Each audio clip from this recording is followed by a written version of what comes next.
Dear students, welcome to our channel Physics for Beginners.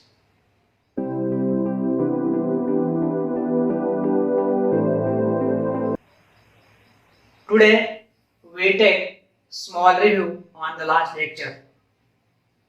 In the last lecture, we have seen an ideal pendulum. Then we learn about practical simple pendulum and some terms related to it. That is length of simple pendulum and the period of simple pendulum. Today we are going to learn motion of simple pendulum as a linear system, and from that we have to find formula for period of simple pendulum, and for this we have to go step by steps. So first step is diagram, second one is labeling, third step is explanation, and fourth step is derivation. So first we take diagram. So we draw diagram. What is our content? Motion of simple pendulum. So we have to draw simple pendulum.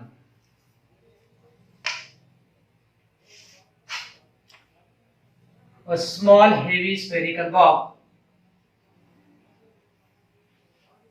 suspended by means of light, flexible, inextensible string from this rigid support is called as simple pendulum. This is a mean position or equilibrium position.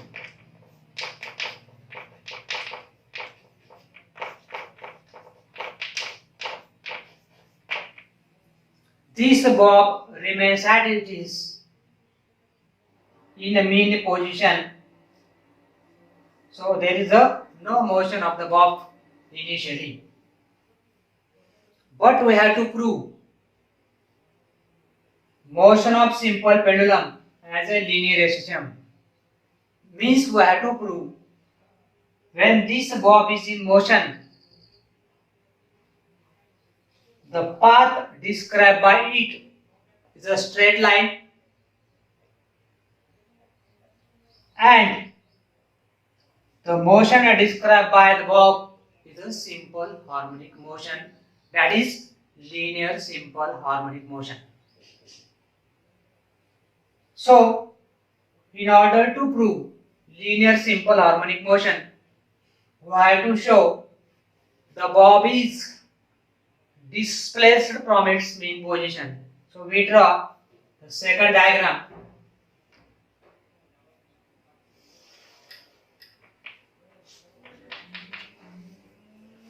The motion of the bob.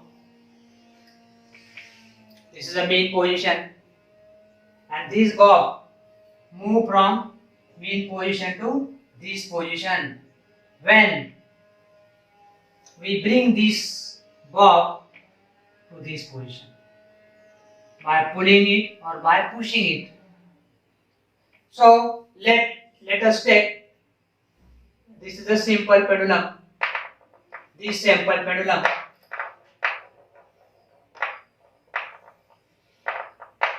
this simple pendulum, that is the bob of the spherical bob, suspended by this light, inextensible, flexible, easily bent string from the perfectly rigid support, so as to oscillate in a single vertical plane under gravity is the motion of the simple pendulum. Now this bob initially at rest,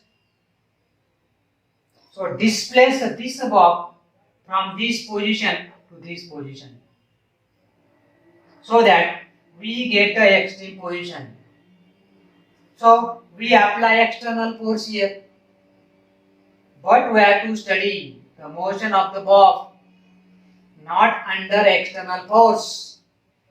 We have to study the motion of the bob due to its own force. So what will happen here? When bob is displaced from here, there is a work done against the gravitational force, and this work done is stored in the form of potential energy. Now when we release our hand, so this bob go to the main position, and then it go to the opposite extreme position. So when this bob is released, this bob go toward the main position. So what it indicates? When we release this bob, restoring force must develop in that bob, so that bob come to the mean equilibrium position, and this mean equilibrium position, restoring force is 0. So bob must at rest at the mean position. But what is our practical experience? This bob does not stay. This bob does not remain in this position. It go to opposite extreme position. So why it goes opposite extreme position? This can be explained by using Newton's law of inertia. So what is the Newton's law of inertia? Every body has tendency to maintain the state of rest or state of uniform motion unless it is acted upon by external force. So when this bob come to this extreme position to this position, its velocity is high. So instead of stopping there, it can move forward. And so when there is opposing force to this bob, so this bob remains at rest, or its velocity remains 0, and then it go toward the mean position. So we draw the diagram. This bob is displaced from its mean position. This bob maybe come here. So we can say that this bob performs oscillatory motion. So from this we can write labeling of, we can also write explanation. From this heading, from that question, we draw the diagram, and from that diagram we have to write labeling and explanation. So it is very simple. So let us consider a simple pendulum of a spherical bob having mass small m. So its weight is mg. Since bob have mass m, so weight is equal to mg. This spherical bob of mass m having radius r. So m is the mass of the bob, r is the radius of the spherical bob, weight is equal to mg. Please correct here. Here we take capital M.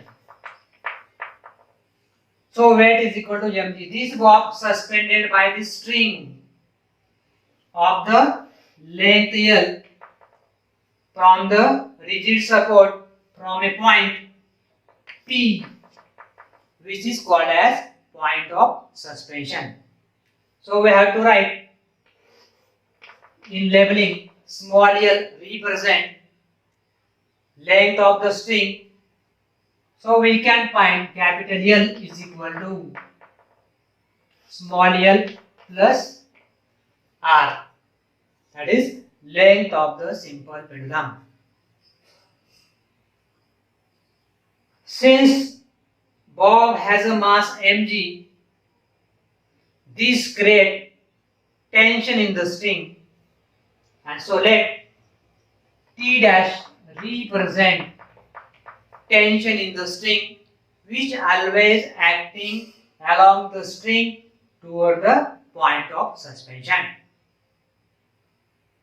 Now what we have to find?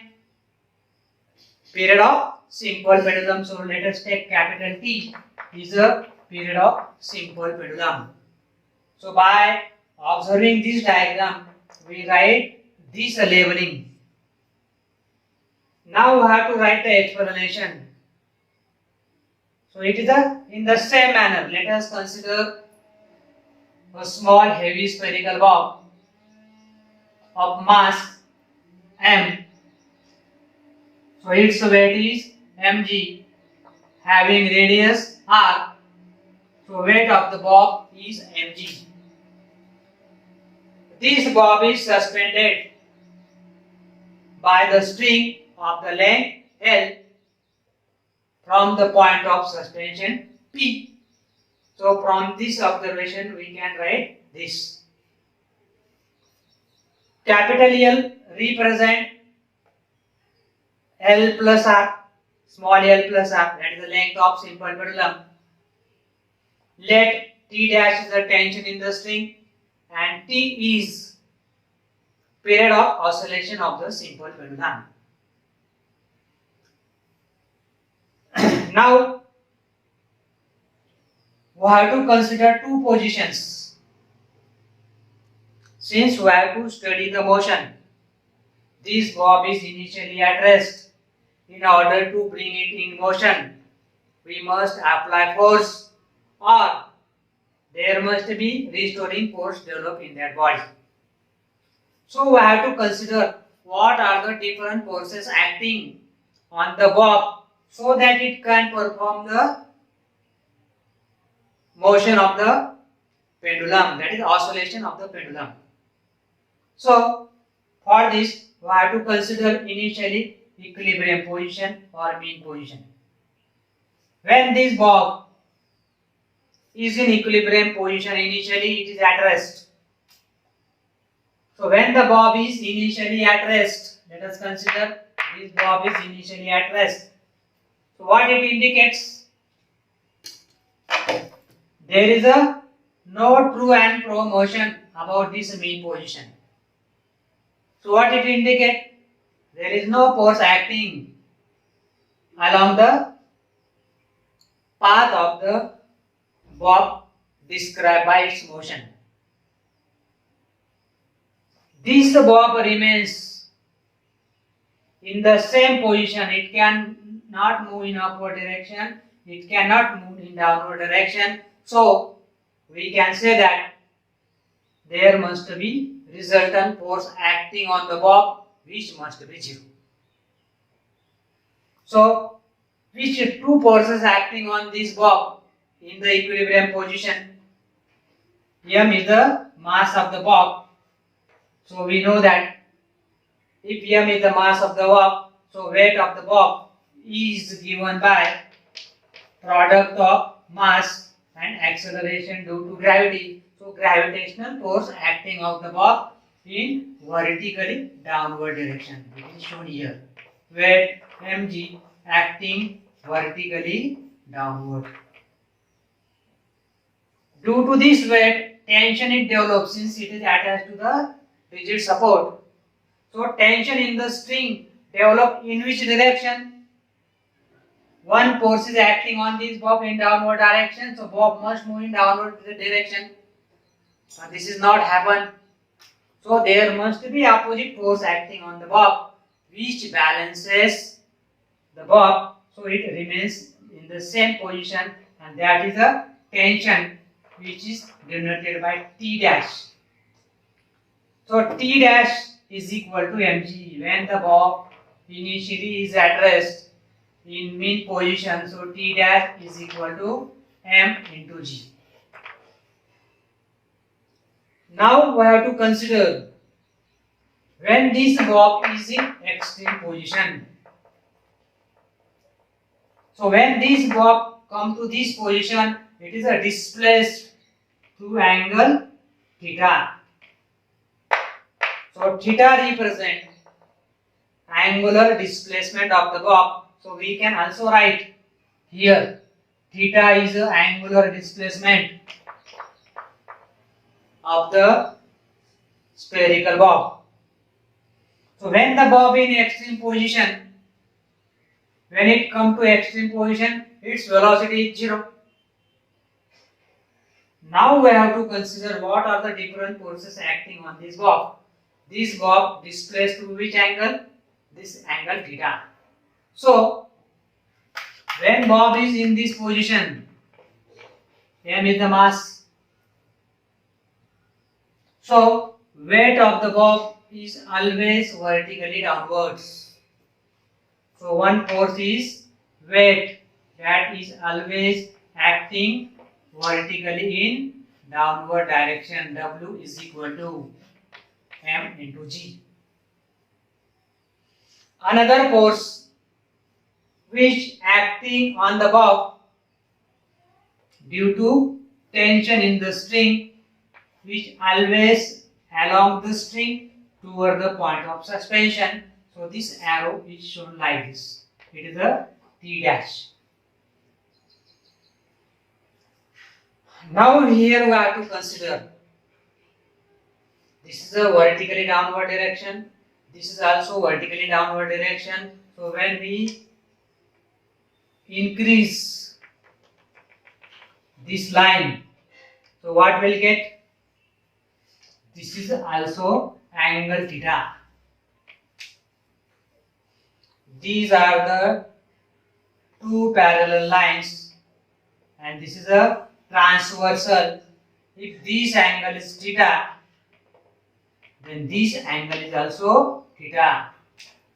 And this pair of angles is called as interior alternate angle. And we know that when two lines are parallel, due to the transversal, which interior and alternate angles are formed are congruent. So this angle is theta, so this angle is theta. Now extend this line. So we get this angle which is opposite to this is also theta. Because when two lines intersect at a point, the opposite angles are formed, are congruent. Now question is arises. When bob is in extreme position, what are the different forces acting on the bob and how it is the result? How we can describe the motion of this? So for that we have to consider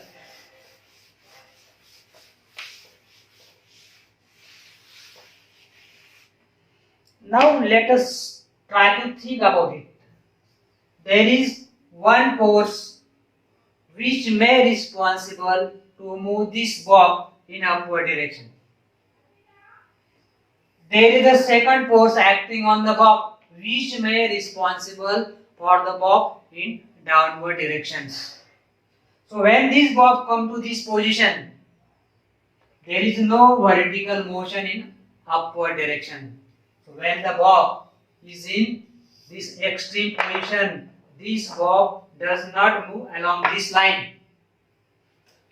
So we can't resolve this T dash as a T dash cos theta and another one is T dash sin theta. So tension T dash in the string does not resolve into two components. So remove it. Now we have to consider this point. This bob does not move in upward direction and does not move in this direction. How it is possible? Now here the weight of the bob must be resolved into two components. Because bob is in motion, this bob is not move along the string or opposite to the string. So weight of the bob resolved into two components, and so one component is mg cos of theta. And perpendicular to this, we have to consider another component, that is mg sin theta. So why we take only two components here? In 11th standard, you already studied. A vector can be resolved into many number of components. But for the simplicity, we consider vector can be resolved into two components which are perpendicular to each other. And that is called as rectangular components of the vectors. When there is a motion in the plane, the vector is resolved into two components. When there is a motion in the space, the vector is resolved into three components since motion performing in a single vertical plane. So this weight can be resolved into two components which are perpendicular to each other. And so we can say that T dash is balanced by mg cos theta. T dash is equal to balanced by mg cos of theta. Now when we release this bob from this position, bob come to which position? Toward the mean position. So that we say that there is a restoring force. So this component mg sin theta represent restoring force acting on the bob. So restoring force is equal to mg sin theta. When this bob is in this position, from this position there is a displacement away from this mean position toward the right. When this bob is released, it comes to mean position. So force is toward the mean position. So in order to find force in terms of mg sin theta, we have to take minus. Since the displacement is opposite to that, now F is equal to mg sin theta. This is the restoring force. What is our aim? Our aim is motion of simple pendulum as a linear system. But we know that when this bob performs motion, when its amplitude is large, there is a curve path. So it may be angular system. But what we have to prove? We have to prove as a linear system. So this path must be linear. So what is condition for that? So condition for that, the bob must displace through very small displacement, or in other words, we can say that amplitude of oscillation must be small. We know that if, let us consider, is a part of the circle. When we observe this curve, we feel that it is a curved line. But when we take very small section and we remove this section, so we already seen like a straight line. So what is the condition for the simple pendulum as a linear system? Its amplitude of oscillation must be small. When it is possible? When this theta is small, angular displacement of the bob is small, then this motion of the bob is a straight line, is a linear motion. If there is a linear motion, then we can prove as a linear system. And so that when angle is very small, so mg sin theta is equal to, therefore sin theta is equal to theta. When there is a small angular displacement, when theta is very small, so sin theta is equal to theta. So we get F is equal to minus mg theta. And for the small angular displacement, we already studied angular displacement is equal to arc upon radius. Let this displacement from the mean position is x. So theta is equal to arc length is x divided by radius, that represents length of the simple pendulum. So theta is equal to x divided by L. So put the value of theta is equal to x divided by L. So F is equal to minus mg x divided by L. What we have to prove? Motion of simple pendulum is a linear system, and we already studied linear simple harmonic motion is a linear periodic motion in which force is always directed towards mean position and its direction is always opposite to the direction of the force, or it is always away from the mean position. So from this we can say that force acting on the bob toward the equilibrium position and this displacement away from this mean position. So we can say that for this situation the value of mg divided by L, m is constant, g is constant, L is constant, so this product mg divided by L is also constant. So we can say that F directly proportional to minus x. As this, so since force directly proportional to displacement and it is oppositely directed, so bob of simple harmonic motion perform pendulum perform simple harmonic motion. So we can say that bob performing linear system. What will performing it? Is performing simple harmonic motion. We also seen if acceleration is also directed toward the mean position and opposite to the displacement, again we prove that motion of the bob is simple harmonic motion, that is a linear simple harmonic motion. So we know that Newton's law F is equal to minus mgx divided by L, right? This is equation 1. From the Newton's second law, F is equal to mass into acceleration. We get F is equal to minus mgx divided by L. From the Newton's law, F is equal to mass into acceleration. So this is equation number 2.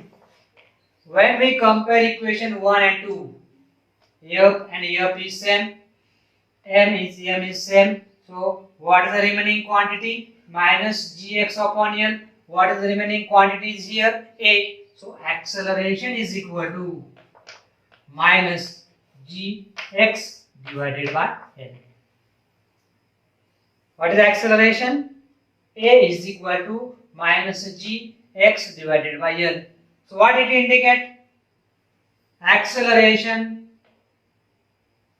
directly proportional to negative of the displacement. Displacement is away from the mean position. Acceleration is toward the mean position. So bob of simple pendulum in a restricted condition, that is when amplitude is small, it performs linear simple harmonic motion. Now you already studied in linear simple harmonic motion. What we studied? In a linear simple harmonic motion, you studied period of linear system. Since bob performing linear system, so we can apply formula for period, that is T is equal to 2 pi by omega, and this is equal to 2 pi divided by square root of acceleration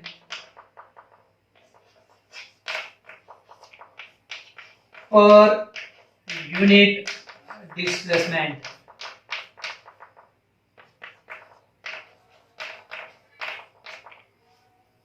What is the acceleration?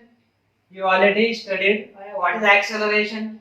We find F is equal to minus mg x divided by L. From that we find acceleration in magnitude gx upon L. So what is the acceleration per unit displacement? So acceleration per unit displacement is equal to g by capital L. So substitute this value of acceleration per unit displacement in this equation T. So we get T is equal to 2 pi in the square root of 2 pi divided by in square root. What is acceleration per unit displacement? So we write acceleration per unit displacement g divided by L. Small g divided by capital L. So capital T is equal to what? Capital T is equal to 2 pi square root of L by small g, and you already studied in the last lecture. T is equal to 2 pi upon square root of L by small g. This represents period of simple pendulum.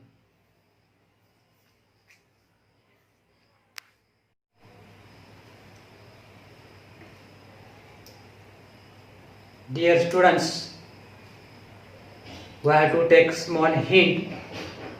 Omega is equal to square root of acceleration per unit displacement.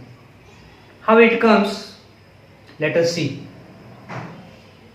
You already studied in linear simple harmonic motion. F is equal to minus kx. So k is equal to f by x in magnitude. Since motion performing under gravity or due to restoring force, so value of F is equal to mg. So k is equal to mg by x, equation number 1. When we find differential equation of linear system, at that time we make a small substitution. The value of k by m is equal to omega square, and from that we can write k is equal to m omega square. So from equation 1 and 2 we can write m omega square is equal to mg by x. So omega is equal to square root of g by x, and so we write in words omega is equal to square root of acceleration per unit displacement. Here we perform motion under gravity, so we have to consider acceleration due to gravity per unit displacement. Again we have to consider some concept related to transversal which intersect two or more lines. When two or more lines intersect each other,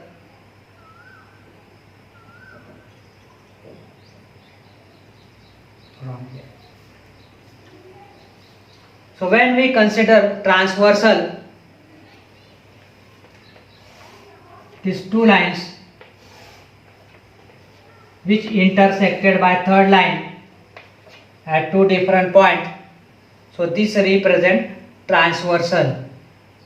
And we know that when these two lines are parallel to each other, the pair of angle, that is interior alternate angle, let it is A, it is a B, it is a C, and it is a D.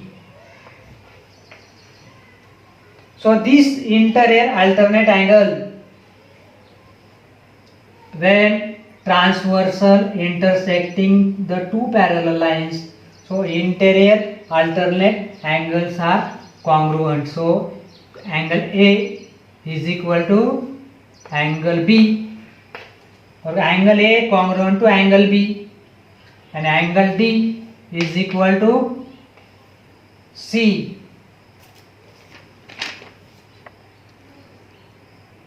Here we take this diagram. Here is a transversal. A and B are the two parallel lines, and different angles made by each other by the lines are given.